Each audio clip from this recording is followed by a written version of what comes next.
ಬೆಳೆಯುವ ಸಿರಿ ಮೊಳಕೆಯಲ್ಲಿ ಎಂಬ ಗಾದೆ ಮಾತಿನಂತೆ ಅತ್ಯಂತ ವಿನಯಪೂರ್ವಕವಾಗಿ ಸೃಜನಶೀಲತೆಯಿಂದ ಬದುಕನ್ನು ಕಟ್ಟಿಕೊಂಡ ಯುವ ಕವಿ.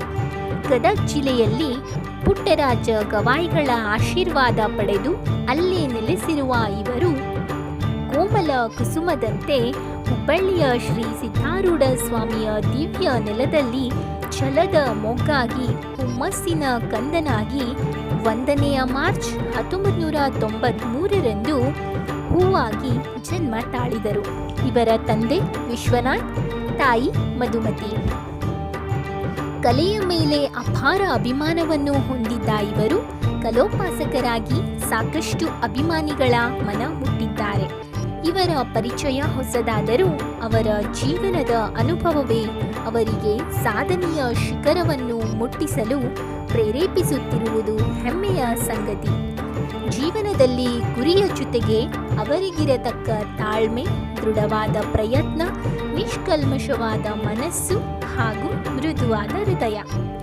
ಜನರ ನೋವು ನಲಿವುಗಳಿಗೆ ದನಿಯಾಗುವ ಇವರ ಈ ಒಂದು ಗುಣವೇ ಇಂದು ಇವರನ್ನು ಸಾಧನೆಯತ್ತ ಕೊಂಡೊಯ್ಯುತ್ತಿರುವುದು ಒಂದು ಹೆಮ್ಮೆಯ ಸಂಗತಿ.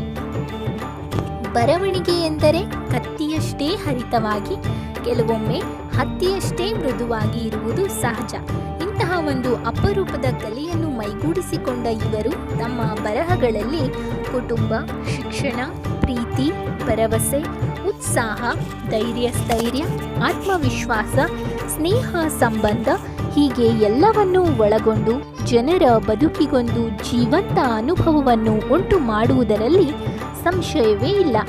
ಇತ್ತೀಚೆಗೆ ಇವರು ಬರೆದಂತಹ ಅಂಧಕಾರಕ್ಕೊಂದು ಬೆಳಕು ಎಂಬ ಕವನ ಸಂಕಲನದಿಂದ ನಮ್ಮೆಲ್ಲರ ಮನಸ್ಸನ್ನು ಸೆರೆ ಹಿಡಿದಿರುವುದಲ್ಲದೆ, ಬದುಕಿನಲ್ಲಿ ಅಂಧಕಾರವನ್ನು ಕೊಂದಾಗಲೇ ಬೆಳಕು ಎಂಬ ಶಿಶುವಿನ ಜನನವಾಗಲು ಸಾಧ್ಯವಾಗುವಂತೆ ಅಂಧಕಾರದಿಂದ ಆಚೆಗೆ ಬಂದು ಪ್ರಕಾಶಮಾನವಾಗಿ ಜೀವನ ನಡೆಸಿ ಇತರರ ಬಾಳಿಗೆ ಬೆಳಕಾಗಬೇಕೆಂಬ ಆಶಯವನ್ನು ಹೊಂದಿರುವಂತಹ ಕನ್ನಡಾಂಬೆಯ ಕುವರನಾಗಿ ನಾಡಿನ ಕೀರ್ತಿಯನ್ನು ಬೆಳಗಿಸುವಲ್ಲಿ ಸತತ ಪ್ರಯತ್ನವನ್ನು ನಡೆಸುತ್ತಲೇ ಇದ್ದಾರೆ. ಕನ್ನಡ ನಾಡಿನ ಕಲ್ಪವೃಕ್ಷದಡಿ ಕನ್ನಡವನ್ನೇ ಉಸಿರನ್ನಾಗಿಸಿ ಪ್ರೀತಿಯ ಶ್ರೀರಕ್ಷೆಯನ್ನು ಪಡೆದಂತಹ ಇವರು ಕತೆ, ಕವನ, ಕವಿತೆ, ಸಂಭಾಷಣೆ, ಚುಟುಕು, ಚಿತ್ರಕಲೆ, ಸಿನಿಮಾ, ಚಿತ್ರ ನಿರ್ದೇಶನ, ಸಂಗೀತ, ಸಾಹಿತ್ಯ, ಹಾಡುಗಾರಿಕೆ, ಗೀತರಚನೆ, ಮಿಮಿಕ್ರಿ, ಅಭಿನಯ ಹೀಗೆ ಸಾಕಷ್ಟು ವಿಶೇಷ ಕಲೆಗಳ ಕಲೋಪಾಸಕರಾಗಿದ್ದು, ಇಂತಹ ಬಹುಮುಖ್ಯ ಕಲೆಗಳಿರುವ ಕಲೆಗಾರರಾಗಿ ನಮ್ಮೊಂದಿಗಿರುವುದು ಹೆಮ್ಮೆಯ ಸಂಗತಿಯಾಗಿದೆ. ಕಲೆಗೆ ತಕ್ಕ ಬೆಲೆ ಸಿಕ್ಕೇ ಸಿಗುತ್ತದೆ ಎಂಬುದಕ್ಕೆ ಇವರೇ ಸಾಕ್ಷಿ. ಒಬ್ಬ ಸಾಮಾನ್ಯ ಮನುಷ್ಯನನ್ನು ಅಸಾಮಾನ್ಯನಂತಾಗಿಸುವುದು ಅವನಲ್ಲಿರುವ ವಿಶೇಷ ಗುಣಗಳು ಮಾತ್ರ. ಅಂತಹ ಗುಣಗಳ ಗಣಿಯಾಗಿರುವ ರಾಕೇಶ್ ವಿ ಹಿರೇಮನಿಯವರು ಕನ್ನಡಿಗ ಎಂಬ ಕಿರುಚಿತ್ರವನ್ನು ನಿರ್ದೇಶಿಸಿದ್ದು, ಹೆಜ್ಜೆ ಎಂಬ ಕಿರುಚಿತ್ರದಲ್ಲಿ ಸಂಕಲನಕಾರ ಮತ್ತು ನಾಯಕ ನಟರಾಗಿ ರೈತನ ಮಗನಾಗಿ ಪಾತ್ರ ಮಾಡಿದ್ದಲ್ಲದೆ,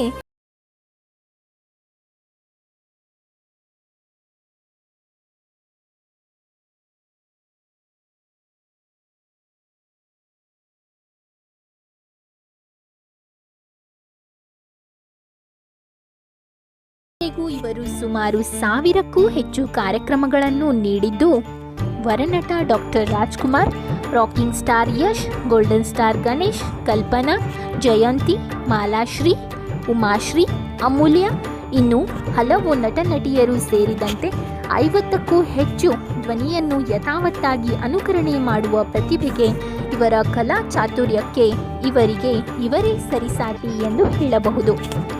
MA ಸ್ನಾತಕೋತ್ತರ ಪದವೀಧರರಾದ ಇವರಿಗೆ ಇವರ ಕಲೆಯ ಮೆರಗಿಗೆ ಸಾಕಷ್ಟು ಪ್ರಶಸ್ತಿಗಳು ಅರಸಿಕೊಂಡು ಬಂದವು.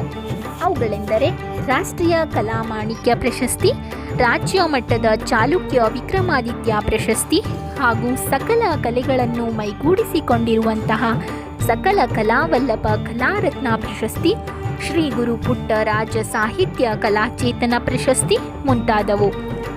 ಇನ್ನೂ ಹಲವಾರು ಪ್ರಶಸ್ತಿಗಳು ಇವರ ಮುಡಿಯೇರಲಿ ಹಾಗೂ ಇವರು ಶೇಷದಲ್ಲಿಯೂ ವಿಶೇಷರಾಗಲಿ ಎಂದು ಪ್ರಾರ್ಥಿಸೋಣ.